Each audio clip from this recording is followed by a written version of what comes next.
How to Grow a Facebook Group in 30 Days by Trev. That's me.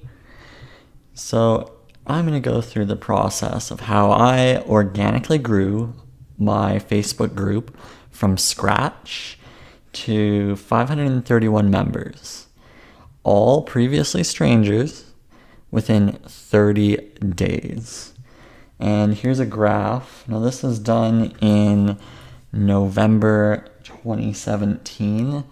So this is a bit of an experiment from a while ago. But if you're on YouTube, you can see the diagram and the upward trend of the Facebook analytics showing the group increasing. It's just a continuous upward curve for the month of November. So I'm just going to go through the process that I use to get quality members.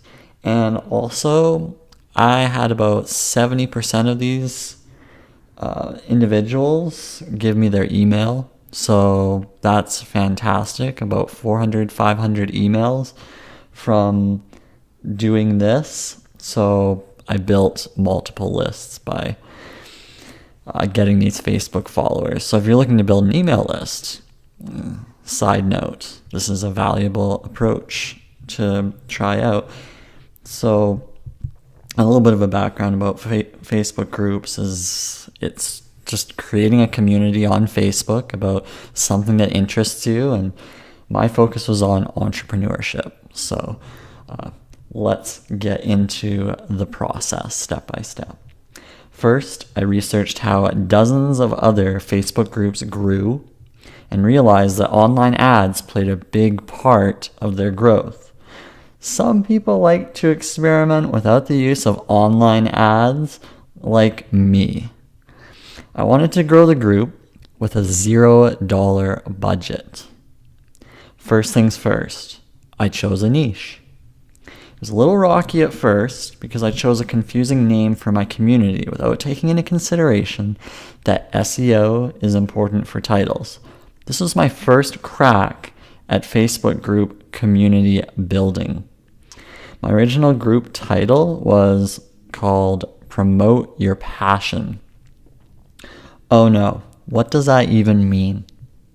Then I realized a few days into it that no one would search for that, aside from people looking for a one-night stand. I defined my niche and changed the name to Entrepreneur Passion. Much better. The title clearly defines who I'm going after: passionate entrepreneurs. You might be going for dog trainers, or elementary school math teachers, or fast food restaurant employees. Whoever you want in your group, get clear on who that avatar is. Next, we need to set up your group page. Make sure you have a kick-ass cover photo, just like you would for your company. Facebook page or personal profile. So your company Facebook page or personal profile. Make sure you put the same effort in terms of building out your page content. This is absolutely critical, as future members will see this as the first consideration for joining your group.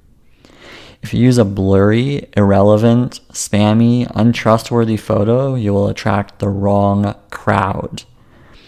Then take some time to write up your group's description. This is the second piece that potential members will see in Facebook search results. Here's what I use. Let's dissect it.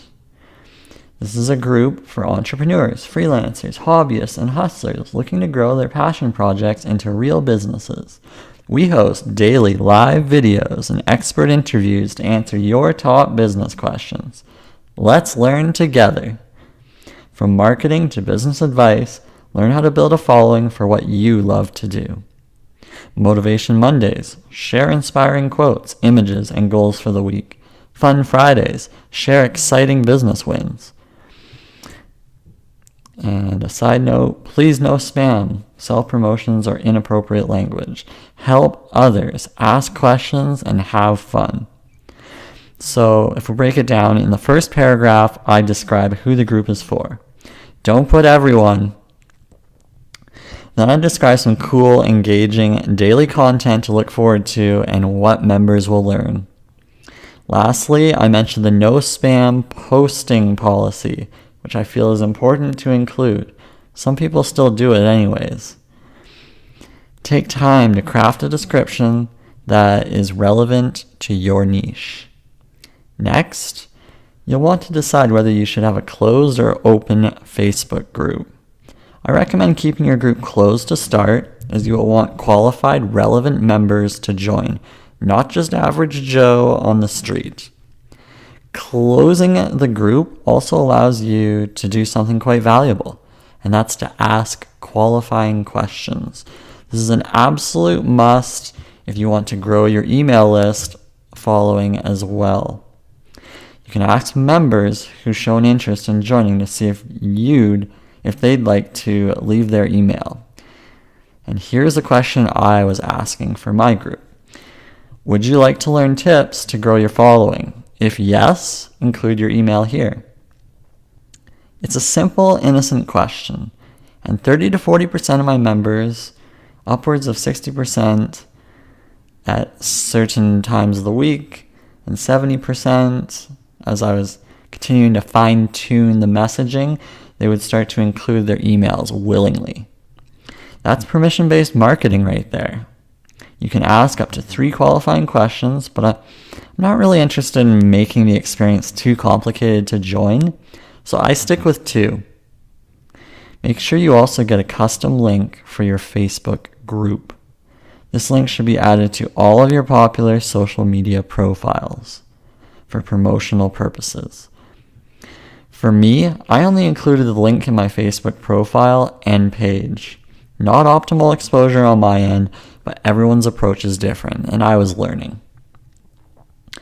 Also, I would recommend using your Facebook page as the group admin, especially if it aligns with your marketing strategy. The benefit here is you will receive organic Facebook likes for that page, as people who join your group will check you out. And aren't we all profile stalkers? Now it's time to recruit members. Now you're probably wondering how to get people to click that join button, and I'm going to lay it all out for you. This is the fun part, and it really only takes 3 main steps, although I'll share other growth strategies too. Step 1, I join the top Facebook groups related to my chosen niche. In this case, it's entrepreneurship, up to a maximum of 5. I join popular groups with at least 5,000 highly engaged members. Chances are you can find popular groups in your niche as well. I stick with 5 groups because it can be quite distracting to receive notifications from dozens of groups, especially when I want to have a laser focus on my growth goals. Step 2, I ask questions and get involved in the groups. This shows I'm actually interested in the topic and in helping others. Plus, I get potential business leads for being genuinely helpful. Step 3, I individually private message 50 members from these groups every day. So you're messaging them on Facebook Messenger. So 50 members. This is critical if you would like to reach 500 plus organic members in 30 days. Reach out to 50 new people every day, every 24 hours. There is a message limit on how many times you can request to chat with people before you need to start typing in those annoying security captchas, and that is the magic number of 50. So here's the script I use to connect with these people. Hey, member name. Glad to see a fellow group name member. Thought you might like to join an exclusive Your Niche community to help benefit given here. So member name, group name, your niche, and the benefit given are all in parentheses. So you put in the respective pieces related to yours. And then you give the link with your group name in the URL.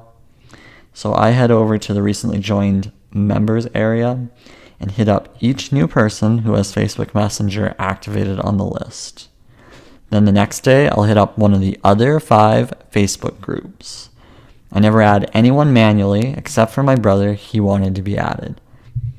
15 to 20% of the people I message will then request to join my group by their own will, just because most people feel special when someone invites them to an exclusive community.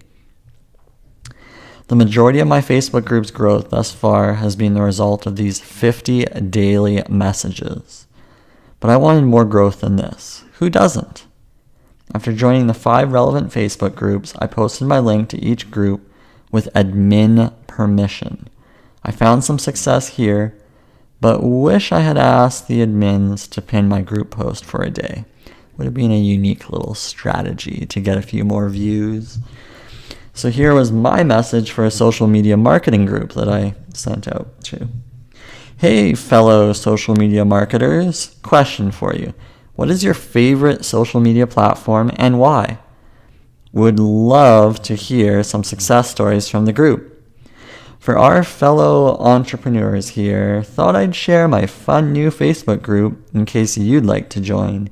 And then have the link to my Facebook group there. And then in brackets, admins, absolutely no hard feelings if you need to remove my post. I threw in a couple of emojis and called it a day. Some admins approved the post. Others took it down. I managed to get a few members from my efforts. The important thing is to ask a question at the beginning before sharing your group link. That increases the likelihood of your post getting accepted and read by others. After getting involved with the relevant groups, I then started to look at all of the blogs that talked about entrepreneur Facebook groups. I messaged the bloggers to get my group listed. 90% of bloggers never responded, even though most had actually requested that readers share interesting group links. Then I thought I'd comment on the blog posts mentioning Facebook groups. Usually I'd commend the blogger's fantastic post, followed by my Facebook group link. I'm not really sure if this drives results, but at least my link is out there for others to check out now. From a long-term perspective, I like the PR outreach strategy of connecting with top bloggers and getting them to mention my group, either in the form of a listicle or guest post. This takes time and ongoing relationship building to see success. As a short-term strategy, I would use blogger outreach as a secondary focus. One method that really took off near the end of the month was giving away gifts in exchange for members adding their friends to the group. One of my members brought her entire team of 15 plus people on. This is a real estate agent. So let's get into another piece. Create a free content giveaway related to your niche. So this is my giveaway that I created to start this little competition for gifts. Mine was a PDF guide on 101 different marketing strategies. It's important that you give something of high value to encourage your members to participate in future. I called my giveaway post Giveaway Wednesday to make it fun for the group. One thing I wish I had done was pin my giveaway post to the top that day. Then new members would have joined in on the fun too. Next, I headed to Twitter and I did a whole lot of experiments. And what I love about Twitter is I was somehow allowed to message hundreds of people without receiving any type of spam warning. Maybe it was because I was fairly personal with my messages, although I still had a script in use when commenting on Twitter posts. And this is the script. Thanks for sharing, or thanks for the share name in brackets. This exclusive community of passionate people could really be a great fit for you. And then I have a link to my group. I always went with some variation of this message. To make my outreach easier, I'd search with important keywords. Since I was going after entrepreneurs, I searched for anyone tweeting the following. And you can actually do the search on twitter.com/search. So here are my keywords. Build business. Hashtag entrepreneur. Need job. Because these people might be starting a passion project in their spare time. And then hashtag small business. You get the idea. Use the search to find people who would be interested in your group. Sort by the latest tweets and have at her. Out of 100 Twitter messages, I'd likely receive 5 more new members on average. The challenge is having someone click the tweet link when it will lead the person to another social media platform. Getting people off one platform to another is always a kind of a challenge. From a user experience perspective, I'm already facing an uphill battle to convert these users over. Now they have to load their Facebook app to see the group. What if they're not logged in? What if they don't like Facebook? Too many obstacles, hence the lower conversion. Add in the fact that Twitter has the lowest engagement rate of all top social media platforms, and I might as well throw my hands in the air. Nevertheless, I like the limitlessness of the platform and recommend you try it out. Next, I tried LinkedIn. After 15 messages to others, I was permanently blocked from sending my group link. So much for that. As you're building your Facebook group, take time to create daily posts and engage with members. I make an effort to like and comment on every group member's comment with the intention of building a highly engaged, frequently visited community. Go to other Facebook groups and see what questions receive the most engagement. Replicate those success stories for your group. Implement a rhythm of weekly scheduled posts to reinforce your existence. Use polls, images, files, and live video to increase engagement. Live video is a fantastic way to increase your engagement with group members. You'll receive a 3-fold increase in engagement just from live video content alone. Attrition is natural in any community. People will always leave your group without saying goodbye. Combat this by disapproving spammy posts and creating content that members would find valuable and engaging. It really comes down to relevancy as you're hopefully adding the right people to the group. After trying all of these growth strategies, it's definitely worthwhile to experiment with Facebook ads. For proper organic growth and testing purposes, I refrained from using ads in this test. I also did not invite anyone, except my brother, with permission. If you follow all these steps for your business, I guarantee you will be able to get to 500 members very quickly. Once you hit 500, people will start to naturally find you in search and join based on popularity alone. Once you've built an engaged following, you'll be able to use your Facebook group as a selling tool. People will want to buy products and services from you based on your hard work, advice, and valuable content. That's the end of my post here. Thanks for tuning in this time. Until we meet again, toodles. This is Trev signing off.